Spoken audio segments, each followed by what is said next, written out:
welcome to CRE Insight, where we shine light on extraordinary people driving exceptional results. Welcome to the show, Angela. Could you tell us a little bit about yourself? Sure. So I got into property management just over 20 years ago.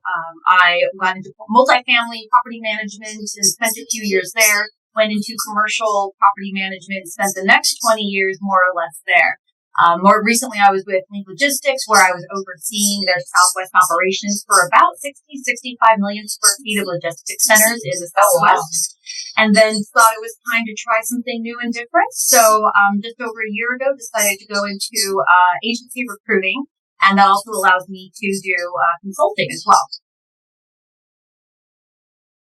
Endeavor's been around for about 18 years. It was founded by Daniel Kim, and we service mostly the West Coast, but we also handle multiple metro areas throughout the U.S. So Atlanta, New York, Phoenix, Reno, Chicago, and on and on. I just see that you've handled so many big projects, anywhere from like 1 million square feet to over 60 million square feet. What's that like? It's tough. Property managers, it's a tough job. It really, really is. I think anyone who lasts 20 some years in dealing with tenants and residents and all that, I feel like I should get a Purple Heart or something, but there's no awards for property managers, unfortunately. But, I was fortunate to work on a lot of different cool things. While at CIM Group, I oversaw most of the residential projects throughout Southern California in addition to commercial, and I got to be a part of new developments of mixed use stuff throughout LA, Orange County. So very neat, interesting stuff. I've worked high-rise medical office, trophy office assets, tons of logistics centers, as you can imagine, and I'm really fortunate to be able to get my hands on a lot of different things in my career. I noticed you're part of BOMA, IRM, CREW, and what other organizations? I think that's it. That's enough, right? Yeah. I'm on the board for CREW. CREW is Commercial Real Estate for Women. I'm on the board and am the membership chair this year, and I will be president in 2026. So, unless I'm impeached by then or something like that. Never. And then I'm also on Cal State Fullerton's Real Estate Association board. So I've met some great CCIM folks there, mentoring the students, helping with their resumes and all that as well. Your two designations, the one from BOMA and also from IRM, could you talk about those a little bit? Sure. So I have my RPA from BOMA, Building Owners Managers Association. It stands for Real Property Administrator. Don't know where that category came about. It was very heavy machine mechanical systems in a building. I'm not entirely sure I could pass the test now if I had to take it, but I did receive my RPA in 2017, and because I had 20 years in the industry and also my RPA, I was able to fast track to IRM's CPM. Okay. So Institute of Real Estate Management has a CPM among many other designations that you can earn. CPM is Certified Property Manager. Okay. So that is focused more on finance, tenure pro formas, marketing of a property, that kind of stuff. And so I had always wanted to continue my education with, whatever was around me. Whatever I could, but also I'm vain and I like initials after my name. Initials are alphabet soup, as some call it. Exactly. You've got some alphabet soup there as well. Isn't it great to have extra letters at the end of your name? Yeah. Well, it sounds like RPA is more like the building structure, like the technical aspect of property management, and then CPM is more the educational part. Yeah, you're exactly right. I don't know if that was intentional. They just happen to be two somewhat similar industry associations. And another reason I wanted to go on to get IRM's CPM is that CPMs are able to teach internationally. I think some people maybe think that they're just going to be at their desks and doing some financials or something, and that's all they do, and they never have to leave their desks. And that's not the case. And there could be some other people, and they say, I just want to be out at properties all day. Well, it's not that either. There's actually some days you're going to be doing nothing but spreadsheets and financials. Mm. Really? Yeah. And then the next day, you'll want to be doing spreadsheets and financials, but you'll be out handling multiple things at a property. A move out, a lockout, a water leak, a roof repair, whatever that looks like. So I usually ask people why and sort of gauge and ask them what they know about property management. Like, what do you know about property management? Why do you think you'd be good at it or like to do it? Yeah. And usually we suss out that there's some financial acumen there and that these people are customer service focused. Yeah. You know, it's not the old days where there's a property manager just paying the bills, collecting rent, keeping the lights on. Like those days are over. Today's property managers are pseudo asset managers. You know, sometimes they're brokers renewing tenants, bringing new tenants in, marketing the property, etc., and all that. However, there's going to be a long while where it's very, very heavy administrative. And people need to understand that you're going to wear a lot of different hats, but it is just a great career. We get all the good holidays off, right? All the good holidays off, banking hours usually, and it's a great career trajectory for people. I mean, if you're good at what you do, you can be a senior property manager making possibly six figures in X amount of years, depending on you and your skill set and your drive. But it's a great career to have. I just like to ask people why.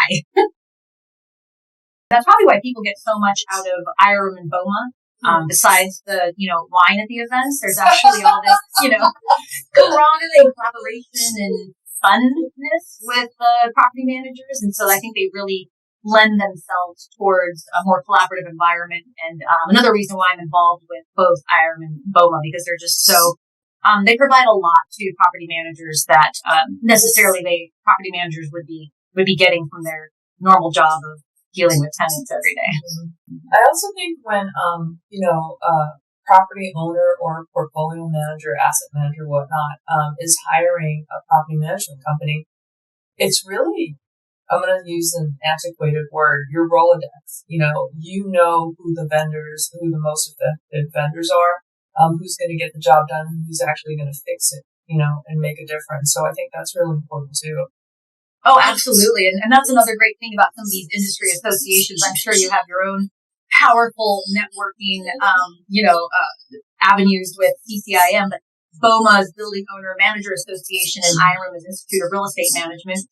They both serve, besides the networking and educational, there's very strong service partner, relationships there. I mean, and what's great is there's chapters in every state and every city. I mean, if one of my clients needed a roofer in Pittsburgh, I have BOMA Pittsburgh I'm going to call, and they're going to send me a roofer, at least the one that's active in the industry that has maintained those standards in their city. So those industry organizations are great for finding and maintaining those vendor relationships where it's like, I know an HVAC guy, completely trust them. Absolutely trust them and their pricing. I know they're going to do a great job. Or, security company, whatever that looks like. They appreciate the referral. My client gets a referral. Yeah. They didn't have to go to the Yelp or, something else, a real Rolodex, right? Yeah.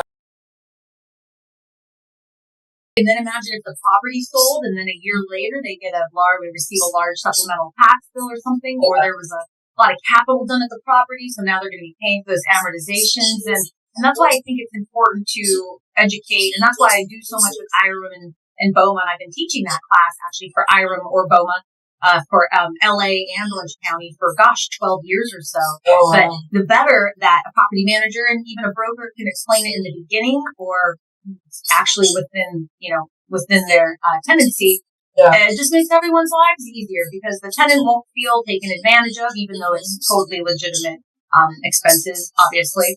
And if the property manager can talk about CAM in a way that's helpful to the tenant and delivered with some customer service, I think that's the key. And that's why I've mentioned it typically with property managers. You can talk about CAM like Albert Einstein, but if you can't talk to a tenant and explain to them why they owe money, how you gross the expenses to your client, the skills themselves are fairly useless. So I hadn't really seen QUAD Net, absolute net leases that often until I got to Link Logistics. And if you're familiar with Link and Blackstone. Link is Blackstone's industrial operating arm, and they had bought up a whole handful of portfolios everywhere, pieced together all of that. And it wasn't until I got to Link that I saw, I think only my second of many, QUAD Net Leases, where the tenant pays directly the taxes as well. I was floored by that myself, because I thought, why would any landlord trust tenants to pay taxes or insurance, right? But they were pretty commonplace in the portfolios that Link bought. And the common denominator was, it was a tenant that had been there a long time. It was a tenant who obviously had the entirety of large buildings, or building altogether. But I was shocked as anybody, and we never had any issues. The tenants, that this is another instance where the property manager needs to stay on top of the tenants. Like I said, I feel like industrial used to have this very unsexy sort of, oh, it's industrial. No, you don't have to do much. You just have to make sure the building's still standing. Well, we know that's not the case, because if your tenant fails to pay taxes, you have an issue. If the tenant fails to self-insure the building, you have an issue. If you've left the tenant alone and they're storing hazardous waste or not cleaning up the site, then that's an issue. So this whole, it's industrial tenants, so you don't have to do much. I completely disagree with that, because we were very adamant and stringent about annual walks, at least 2 a year with the tenant, checking fire exit doors, storage, etc. And of course, staying on top of taxes and insurance is really important. But outside of Link, I had not seen it a lot, but there are plenty of QUAD Net tenants out there that are responsible for furnishing proof of payment of those taxes to the landlord. And if they're not cleaning the gutters, and then what happens with that as well is roofs, as we mentioned in CAM class, roofs and structural items, even in a QUAD Net lease, are probably still the responsibility of the landlord. So if you have a tenant who's not clearing their roof drains, maintaining the roof, and now you need a roof replacement, well, guess what? The tenant's going to say that's all you, landlord, when in reality it was probably more likely caused by the tenant's lack of maintenance. And that is something that had come up several times before. The tenant fails to maintain the HVAC units. Well, looky here, HVAC units now need to be replaced. They're only 10 years old. Right. Landlord's responsibility. Tenant was supposed to maintain them. And so this is why it's important for property managers to understand the provisions in the lease, the requirements in the lease, and not just send a letter or an email to the tenant like, hey, checking to make sure you're maintaining this. Like, we need to go walk it together. I'm going to grab my HVAC vendor or roof vendor. I'm going to walk it with you, tenant, once or twice a year, because that's a lack of fiduciary duty on the property manager's side if they are not actively walking those assets with their tenants and making sure those tenants are clear on the requirements that they're mandated to uphold. Angela, thank you for spending time on the show today. Thank you. I learned a lot. Every time I talk to you and meet you, I gain so much, so I appreciate you. And, well, that's it for today's episode. Great. Thank you for having me. I fully enjoy it. And that just means wine or coffee soon together, for sure. Yes, for sure. And so for people to get a hold of you, what's the best way to contact you? It'd be great if they found me on LinkedIn. There are not that many Gomez Joneses out there. I know, kind of mind-boggling, but Endeavor, we post our open roles regularly. And then I've been trying to post tidbits and little hints and tips for doing CAM reconciliation. So when I'm not busy actually doing the CAM recs, I do try to post some of that stuff, some of the material you would have seen in the CAM class. So find me on LinkedIn. I'm always happy to give someone a resume review, especially if it's been a little while for you, but I'm always happy to help someone, especially those, younger folks entering the industry and trying to get their foot in the door. Really enjoy meeting them on a regular basis, and look forward to connecting and continuing. Great. Well, thank you for being a great resource in property management and beyond. And we wish you all the best success. Thank you for being on the show, Angela. My pleasure. Thank you for having me. And thank you. We'll see you in the next episode. Thank you, everybody. Bye.